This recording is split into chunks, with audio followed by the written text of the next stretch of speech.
Hello friends, welcome back to our channel.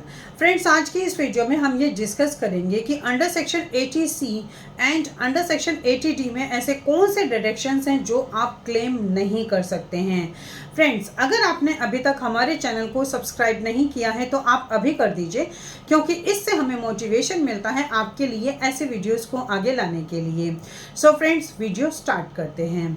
Friends, सबसे पहले बात करते हैं कि अंडर सेक्शन 80C में ऐसे कौन से डिडक्शंस हैं जो आप क्लेम नहीं कर सकते। सबसे पहले कि अगर आपने प्रीमियम पे किया है किसी भी सिबलिंग्स के लिए या फिर इन लॉज के लिए या फिर एक ऐसे पर्सन के लिए जो कि इनकम टैक्स एक्ट के अंतर्गत आपका रिश्तेदार यानी कि रिलेटिव नहीं है, तो वो डिडक्शन आप अंडर सेक्शन 80C में क्लेम नहीं कर सकते। दूसरा, अगर आपने एफडी कराई है और उसका टेन्योर 5 साल से कम है तो भी आप उसका डिडक्शन अंडर सेक्शन 80C में क्लेम नहीं कर सकते।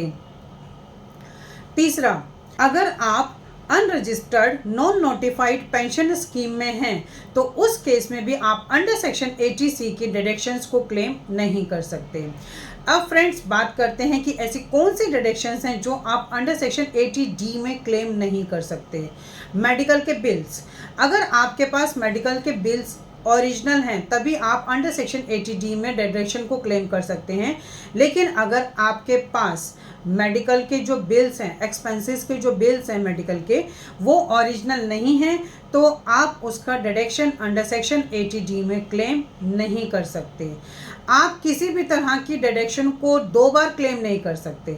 फॉर एग्जांपल, आपने देखा कि एक बार तो आपने डिडक्शन अपनी एक्सपेंसेस में क्लेम कर दी और एक बार आपने स्टैंडर्ड डिडक्शन ले लिया, तो ऐसा नहीं है कि आप एक ही तरह के अमाउंट को सेम ही डिडक्शन को 2 तरीके से आप क्लेम नहीं कर सकते। और अगर आप कोई भी हेल्थ का प्रीमियम नॉन डिपेंडेंट पर्सन के लिए पे कर रहे हैं तो भी आप उसका डिडक्शन अंडर सेक्शन 80D में क्लेम नहीं कर सकते।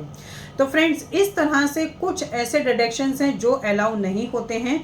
आप जब भी अपने इनकम टैक्स के रिटर्न को फाइल करें, इस बात का ज़रूर ख्याल रखें कि आपको इन डिडक्शंस को रॉन्गफुली वे में बिल्कुल भी क्लेम नहीं करना है, क्योंकि अगर आप ऐसा करते हैं तो आपको इन फ्यूचर प्रॉब्लम्स आ सकती हैं।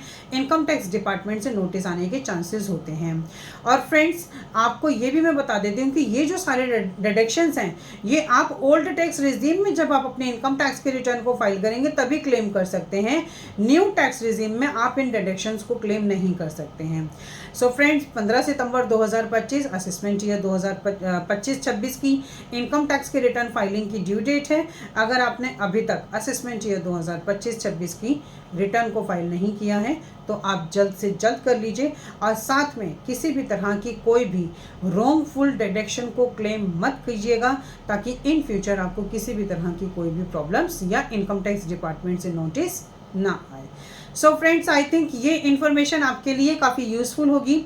इसी तरह की इन्फॉर्मेटिव वीडियोस को कंटिन्यू देखने के लिए आप हमारे YouTube channel and WhatsApp channel Protex corporate solutions Vandana Raheja को सब्सक्राइब, लाइक एंड शेयर करना ना भूलें।